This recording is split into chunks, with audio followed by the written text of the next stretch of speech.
Hello friends, welcome to trade to spend. Nifty के weekly analysis के एक और वीडियो में आपका स्वागत है। इस हफ्ते निफ्टी ने बहुत अच्छी रिकवरी दिखाई थी, लेकिन फ्राइडे को निफ्टी ने शार्प प्रॉफिट बुकिंग दिखाई है और वीकली बेसिस पे एक इंपॉर्टेंट कैंडलस्टिक पैटर्न भी बनाया है।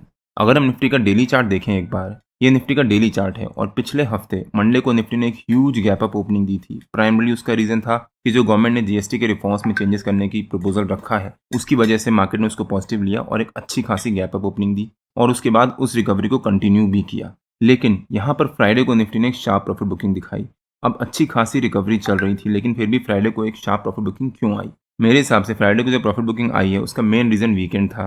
बिकॉज रशिया, यूएस और यूक्रेन के बीच में जो भी डिस्कशंस चल रहे हैं अभी वो क्लोज नहीं हुए हैं और ग्लोबली भी अभी मार्केट के सेंटिमेंट्स उतने पॉजिटिव नहीं हुए जितने एक्सपेक्टेड था। ट्रम्प साहब भी कभी भी कोई भी टैरिफ लगा सकते हैं और कोई भी टैरिफ हटा सकते हैं, तो उसकी वजह से इन्वेस्टर्स ने सोचा कि वीकेंड में क्या रिस्क लेना, और शायद उस वजह से यहाँ पर प्रॉफिट बुकिंग आई।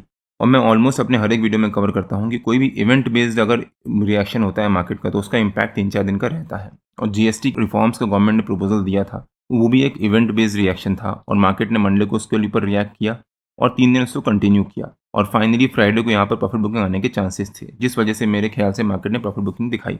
आपको क्या लगता है कि फ्राइडे को जो प्रॉफिट बुकिंग आई है उसका मेन रीजन क्या हो सकता है? प्लीज़ कमेंट से बताइए। निफ्टी ने जो फ्राइडे को फॉल दिखाया है, अपने डेली बेसिस पे 50 EMA के लेवल के पास जाकर निफ्टी ने क्लोजिंग दी है, जो कि निफ्टी के लिए इंपॉर्टेंट सपोर्ट होता है। अगर निफ्टी डेली बेसिस पे उसको ब्रेक करता है और उसके नीचे सस्टेन करता है तो वो निफ्टी के लिए नेगेटिव भी हो सकता है। प्लस निफ्टी ने यहाँ पर डेली बेसिस पे एक ह्यूज गैप भी छोड़ा हुआ है और नॉर्मली ये देखा गया है कि कोई भी स्टॉक या इंडेक्स जिसको आप ट्रैक कर रहे हो, अगर वो नीचे की तरफ कोई गैप छोड़ता है तो उस गैप को कवर करने जरूर आता है। तो हो सकता है निफ्टी इस गैप को भी कवर करने आए और उसके बाद वहाँ से रिवर्सल ले। अब निफ्टी ने डेली बेसिस पे अच्छी खासी गैप अप ओपनिंग दी थी, तो अगर आपने ओवरनाइट स्ट्रैडल या स्ट्रैंगल बाई किया होता तो हो सकता है आपको यहाँ पर प्रॉफिट हुआ होता, बिकॉज कॉल यहाँ पर अच्छी तरीके से बढ़ा होता लेकिन पुट वहीं पर धीरे धीरे डिके हुआ होता, जिस वजह से शायद आपको प्रॉफिट हुआ होता। अगर आपको प्रॉफिट हुआ है तो प्लीज़ कमेंट से बताइए। स्ट्रैडल और स्ट्रैंगल एक बहुत ईजी टू एग्जीक्यूट, कॉमन और बहुत प्रॉफिटेबल स्ट्रैटेजी भी है। यहाँ पर भी अगर आपने बाई किया होता कॉल और पुट दोनों, तो आपको अच्छा खासा प्रॉफिट हो सकता था। मैंने एग्जीक्यूट नहीं किया था, लेकिन आपको यहाँ पर अच्छा खासा प्रॉफिट हो सकता था। बट उसी के साथ साथ स्ट्रैडल और स्ट्रैंगल एक डेंजरस स्ट्रैटेजी भी है। स्ट्रैडल और स्ट्रैंगल एक डेंजरस स्ट्रैटेजी क्यों है उसके ऊपर मैंने डिटेल वीडियो बनाकर अपलोड किया है और उसमें मैंने हिस्टोरिकल डेटा के साथ समझाया भी है। अगर आपने वो वीडियो नहीं देखा है तो उसका लिंक मैंने डिस्क्रिप्शन में डाल दिया है और आपको ऊपर यहाँ पर आई बटन में मिल जाएगा। और अगर आप रेगुलरली स्ट्रैडल और स्ट्रैंगल लेते हो और उसके बेसिस पे आपको लॉस हो रहा है तो वो आपके लिए बहुत इंपॉर्टेंट स्ट्रैटेजी है। एक बार आप उसको जाकर जरूर देखिएगा। अब अगर निफ्टी के वीकली चार्ट पे आ जाते हैं और देखते हैं कि मैं क्यों कह रहा हूँ कि निफ्टी ने एक इंपॉर्टेंट कैंडलस्टिक पैटर्न बनाया है और कौन सा इंपॉर्टेंट कैंडलस्टिक पैटर्न बनाया है। ये निफ्टी का वीकली चार्ट है और वीकली बेसिस पे निफ्टी ने यहाँ पर एक shooting star sort of candlestick pattern बनाया है। शूटिंग स्टार कैंडलस्टिक पैटर्न क्या होता है? जब कोई भी स्टॉक या इंडेक्स कहीं पर ओपन करता है और उसके बाद वहाँ पर बायर्स आते हैं और बहुत तेजी से उस स्टॉक या इंडेक्स को ऊपर लेके जाते हैं, लेकिन जब क्लोजिंग बेसिस पे, यानी वो कैंडल, पर्टिकुलर कैंडल, चाहे वो 15 मिनट की हो, 1 घंटे की हो, 1 दिन की हो, वीक की हो, कोई भी कैंडल हो, अगर वहाँ पर जब ऊपर जा रही होती है वहाँ पर अचानक से सेलर्स आते हैं और पूरा उसको नीचे लेके जाते हैं और जो ओपन किया था उसके नीचे जाकर या फिर उसके आसपास कहीं जाकर क्लोजिंग देते हैं। मतलब जो पूरा उस कैंडल को चल रही थी, उस कैंडल को बनाने में जो बायर्स ने मेहनत करी, वो सेलर्स ने आकर यहाँ पर पूरी चौपट कर दी और वापस नीचे लेकर आ गए और जहाँ पर ओपन किया था उसी के आसपास कहीं जाकर क्लोजिंग दी है। अब इसका रेड कलर हो या फिर ग्रीन कलर हो, उससे फ़र्क नहीं पड़ता, लेकिन जो क्लोजिंग है उसको उसके ऊपर फ़र्क पड़ता है और उसकी अगली कैंडल सेम टाइम फ्रेम में काफ़ी इंपॉर्टेंट हो जाती है। मान लीजिए अगली वीकली कैंडल इसके नीचे अगर क्लोज करती है तो यहाँ पर सेलर्स अपनी पोजीशन को स्ट्रॉन्ग कर रहे हैं और कंट्रोल करने की कोशिश कर रहे हैं, जिस वजह से मार्केट में फॉल आने के चांसेस होते हैं। वहीं अगर यहाँ पर इसको ब्रेक नहीं कर पाते सेलर, इसके नीचे को, और बायर्स कंट्रोल लेकर वापस थोड़ा सा ऊपर ले आते हैं, तो यहाँ पर एटलीस्ट नीचे की तरफ जाने के चांसेस थोड़े से कम हो जाते हैं। अब इसका मतलब ये नहीं कि आप यहाँ पर जंप करके पुट बाइंग कर लो, क्योंकि यहाँ पर ये शूटिंग स्टार कैंडलस्टिक पैटर्न बना है। जब तक उसका कंफर्मेशन नहीं होगा तब तक मैं वहाँ पर वेट करूँगा। जब कंफर्मेशन होगा तब हम वहाँ पर जाकर पुट बाइंग करेंगे या फिर कॉल बाइंग करेंगे। मैं कुछ भी बाइंग करता हूँ या फिर सेलिंग करता हूँ उसके बेसिस पे मैं अपने फ्री टेलीग्राम चैनल और प्रीमियम मेंबर्स को अपडेट कर देता हूँ कि मैं क्या बाइंग करने जा रहा हूँ और क्या सेलिंग करने जा रहा हूँ। अगर आपने हमारा फ्री टेलीग्राम चैनल ज्वाइन नहीं किया है तो उसका लिंक मैंने डिस्क्रिप्शन में डाल दिया है और आप मेरे को टेलीग्राम में ट्रेड टू स्पेंड नाम से चश्मा के भी ज्वाइन कर सकते हैं। खूब आपको आइडिया हुआ होगा कि शूटिंग स्टार कैंडलस्टिक पैटर्न क्या होता है और उसका इम्पैक्ट क्या पड़ सकता है। अब देखते हैं कि निफ्टी के अगले हफ्ते के लेवल्स और मूवमेंट कैसी रह सकती है। निफ्टी ने इस हफ्ते बहुत अच्छी रिकवरी तो दिखाई थी, लेकिन क्लोजिंग बेसिस पे एक शार्प प्रॉफिट बुकिंग दिखाई है। तो निफ्टी का जो हमारा इंपॉर्टेंट रेजिस्टेंस है 25250, वो निफ्टी का हमारा अगले हफ्ते का रेजिस्टेंस रह सकता है। 25,250 पे पहले भी निफ्टी ने यहाँ पर काफ़ी टाइम रेजिस्टेंस लिया था और एक स्ट्रॉन्ग कैंडल से ब्रेकआउट दिया था, बट सस्टेन नहीं कर पाया था, फिर शार्प फॉल दिखाया था। यहाँ पर भी वीकली बेसिस पे निफ्टी ने रेजिस्टेंस लिया था, वहाँ से बहुत अच्छी रिकवरी दिखाई थी, एक नया ऑल टाइम हाई बनाया था, फिर वहाँ से शार्प प्रॉफिट बुकिंग दिखाई थी एक बड़ी सी कैंडल से, और उसके बाद वहाँ से शार्प फॉल दिखाया था। तो निफ्टी ने कई बार यहाँ पर 25,250 पे रेजिस्टेंस लिया है और उसके ऊपर सस्टेन नहीं कर पाया है। जो निफ्टी ने ये गैप छोड़ा है वीकली बेसिस पे या फिर डेली बेसिस पे, इस गैप का जो ऊपर का लेवल है वो निफ्टी का हमारा अगले हफ्ते का सपोर्ट रह सकता है, मतलब 24,666 के आसपास। हो सकता है निफ्टी अगले हफ्ते 25,250 एज ए रेजिस्टेंस और 24,666 एज ए सपोर्ट इसी छोटी सी रेंज के बीच में ट्रेड करे। मान लीजिए निफ्टी ने मंडे को एक नेगेटिव क्लोजिंग दी।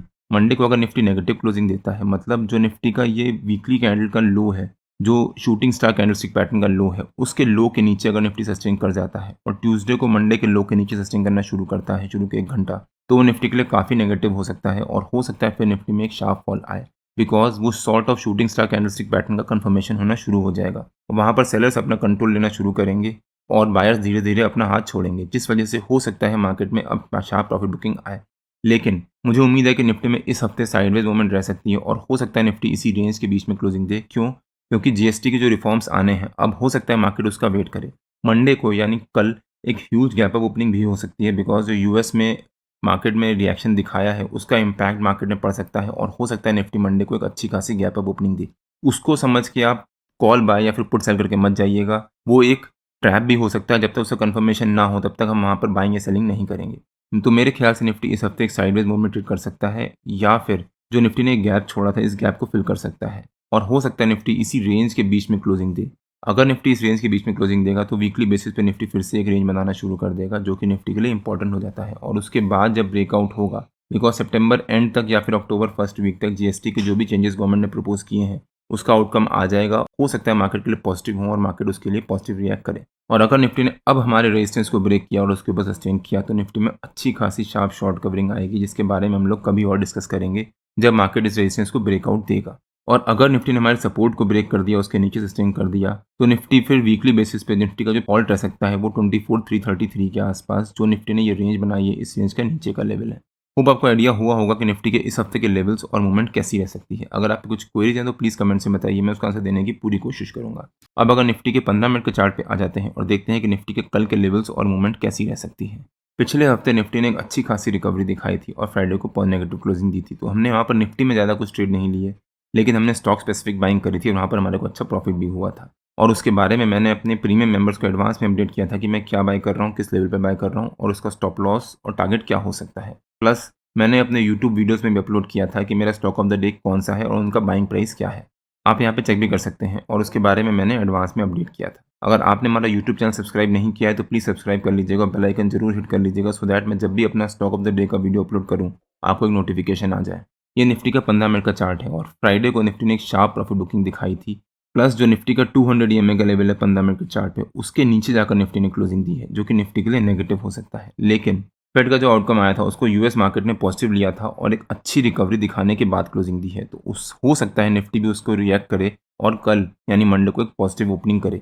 अगर निफ्टी मंडे को एक ह्यूज गैप अप ओपनिंग करता है तो वहाँ पर जंप करके कॉल बाय या पुट सेल मत करिएगा, वेट करिएगा। अगर निफ्टी ने मंडे को एक ह्यूज गैप अप ओपनिंग दी तो 24,960 या फिर 25,000 निफ्टी का एक इंपॉर्टेंट लेवल बन जाएगा, जो निफ्टी का 50 ईएमए का लेवल भी है 15 मिनट के चार्ट पे।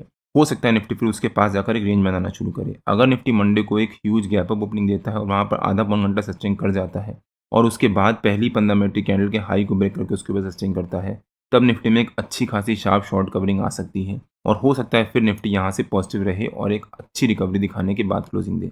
लेकिन अगर निफ्टी ने मंडे को एक ह्यूज गैप अप ओपनिंग दी और उसके बाद पहली 15 मिनट की कैंडल के लो को ब्रेक करके उसके नीचे सस्टेन कर गया, तब निफ्टी में शार्प फॉल भी आ सकता है। उस केस में निफ्टी का जो हमारा फ्राइडे का लो है 24,850, वो निफ्टी का हमारा सपोर्ट बन जाएगा और हो सकता है फिर निफ्टी उसी के पास जाकर कहीं सस्टेन करना शुरू करे और वहीं पर कहीं क्लोजिंग दे दे। तो मंडे को निफ्टी की जो ओपनिंग होगी वो पॉजिटिव ओपनिंग हो सकती है और हो सकता है निफ्टी में ह्यूज गैप अप ओपनिंग हो। उसके बाद निफ्टी में जो आधे घंटे का पौन घंटे का मूवमेंट रहेगा उसके बेसिस पे हम डिसाइड करेंगे कि हमें कॉल बाय करना है या फिर पुट बाय करना है। तो निफ्टी के कल के लेवल्स हम लोग निफ्टी की ओपनिंग के बेसिस पे डिसाइड करेंगे कि निफ्टी किस तरफ ओपन करता है, ह्यूज गैप अप, साइडवेज या फिर नेगेटिव। अगर निफ्टी में मंडे को एक नेगेटिव ओपनिंग हुई, मान लीजिए मंडे को इस फॉल को कंटिन्यू किया और एक अच्छी खासी नेगेटिव ओपनिंग दे दी या फिर गैप डाउन ओपनिंग दे दी और उसके बाद अगर निफ्टी ने पहली 15 मिनट की कैंडल के लो को सस्टेन कर गया 9:45-10 बजे तक, तब हम यहाँ पर जाकर कॉल बाइंग कर सकते हैं या फिर पुट सेलिंग कर सकते हैं, बिकॉज हो सकता है फिर निफ्टी यहाँ से रिकवरी ले ले। जो भी यूएस में फेड का अनाउंसमेंट हुआ था और यूएस मार्केट ने उसके ऊपर रिएक्ट किया था, उसको निफ्टी पॉजिटिव ले सकता है और रिएक्शन दे सकता है। तो इस वजह से अगर निफ्टी मंडे को एक ह्यूज गैप डाउन ओपनिंग देता है या फिर साइडवेज ओपनिंग देता है और वहाँ पर सस्टेन कर जाता है, उसके लो को ब्रेक नहीं करता है, तब हम वहाँ पर जाकर पुट सेल कर सकते हैं या फिर हम कॉल बाइंग कर सकते हैं।